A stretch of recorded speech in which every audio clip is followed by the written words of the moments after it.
हरई नगर परिषद अधिकारी की कार्रवाई से मचा हड़कंप। 86 दुकानदारों से की गई 20 लाख की वसूली। दर्जनों दुकानों में की गई तालाबंदी की कार्रवाई। 4 दुकानदार अवैध रूप से दुकानों पर कब्जा कर वर्षों से कर रहे थे दुकान का संचालन। हरई नगर परिषद की नवागत तेज तर्रार एवं त्वरित कार्रवाई करने वाली अधिकारी सुश्री पूजा वुनकर के द्वारा हरई नगर में राजस्व वसूली को गंभीरता दिखाई गई। इसी क्रम में वर्षों पूर्व नगर परिषद द्वारा बनाए गए कॉम्प्लेक्स एवं अन्य दुकानों का किराया एवं अमानत राशि वसूली को लेकर दुकानदारों के द्वारा वर्षों से किसी भी प्रकार से कोई राशि जमा नहीं कराई जा रही थी। अधिकारी के द्वारा 86 बकायेदार दुकानदारों से लगभग 20 लाख की वसूली की गई, जिसमें दर्जनों दुकानों में तालाबंदी की कार्रवाई भी की गई है, जिनके द्वारा वर्षों से नगर परिषद में किसी भी प्रकार से किराया नहीं जमा किया गया है। इसके अलावा 4 अन्य दुकानदारों से 4 दुकान कब्जा मुक्त कराई गई। इन दुकानदारों के द्वारा अवैध रूप से दुकान पर कब्जा कर वर्षों से दुकान का संचालन कर रहे थे। अधिकारी द्वारा बताया गया कि पूर्व में नगर परिषद की लचर व्यवस्था के चलते दुकानों की नीलामी के उपरांत किसी भी दुकानदार से एग्रीमेंट नहीं करवाया गया, जो कि एक बहुत बड़ी वित्तीय अनियमितता के दायरे में आता है।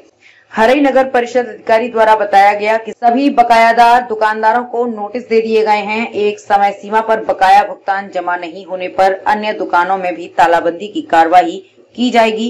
इसके अलावा अवैध रूप से दुकानों पर कब्जा करने वाले दुकानदारों पर नगर परिषद अधिनियम के अंतर्गत कार्रवाई की जाएगी। छिंदवाड़ा से संवाददाता शुभम सहारे की रिपोर्ट। मैम, हरई नगर परिषद में अभी जो आपके द्वारा दुकानों को जो खाली करवाई गई और दुकानों से जो वसूली की गई उस विषय को लेकर थोड़ा जानकारी दें।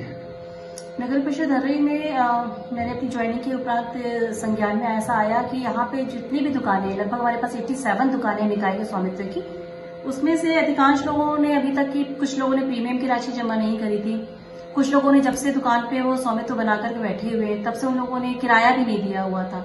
तो ऐसा हमारा मोटा मोटा एक अनुमान था लगभग 40 से 42 लाख रुपए का। तो उसके कारण हमारी निकाय की आर्थिक स्थिति बहुत गंभीर रूप से क्षतिग्रस्त हो गई थी। इसको हम लोगों ने ध्यान में देते हुए लगभग हमारा 15 दिन से एक मुहिम हमने चलाई हुई है, जिसमें हमने आज के दिनांक तक लगभग 20 लाख रुपए वसूल कर लिए हैं और अभी हमको 22 से 25 लाख रुपए वसूल करना शेष है। आपके द्वारा कुछ कब्जा रहे दुकानें भी थी, उनका भी ताला खुलवाया गया है। हम लोगों ने इसमें जो मुहिम चलाई थी, तो अभी तो देखिए सबसे पहले हमने यही किया कि जिन लोगों के 1 लाख रुपए 50,000 रुपए से ज्यादा की जिसकी बकाया राशि थी, हमने उनकी दुकानें सील करी हैं। साथ ही कुछ दुकानें जिनका पूर्व 3 बार हमने निविदा जारी करी हुई थी निकाय से, परंतु उनका कोई भी भागीदार जिसने की भाग नहीं लिया था, उनकी भी दुकानों पे कुछ लोगों ने कब्जा करके रखा हुआ था। हमने वो दुकानें कब्जा रहित करा ली है। कल हमारी पीआईसी की बैठक है, पीआईसी में अनुमोदन के उपरांत उन 4 दुकानों की हम नीलामी करेंगे। अभी वर्तमान में जो मुहिम चल रही है खुले में मास्क वगैरह वितरण, इसको लेके मैम आपके द्वारा कोई कार्रवाई? अभी देखिए, क्योंकि आज मंगलवार का दिन है, बाजार का दिन है, हमारे पास बहुत सारे लोग आए थे, तो हम लोगों ने उनको भी यही बोला हुआ है कि आप अभी उसको ढक कर, जैसा कि शासन के निर्देश है कि आप खुले में नहीं बेचेंगे, तो साप्ताहिक बाजार है, इसलिए हमने उनको ढक कर के मांस और मछली वगैरह बेचने के लिए अनुमति दे दी है। और अभी हम स्पेस ढूंढ रहे हैं कि कहाँ हम इनको सेपरेटेड हम इसको शिफ्ट कर सकते हैं। इसलिए हमारी तहसीलदार साहब से भी चर्चा हो गई है, परंतु अभी इनके लिए उपयुक्त स्थान प्राप्त नहीं हो पाया हमको। जी, अभी ऐसी कोई कार्रवाई की गई है?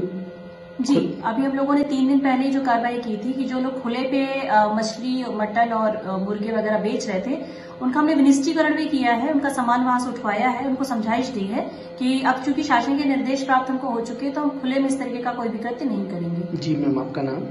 मेरा नाम पूजा वुनकर, मुख्य नगर पालिका अधिकारी हरई।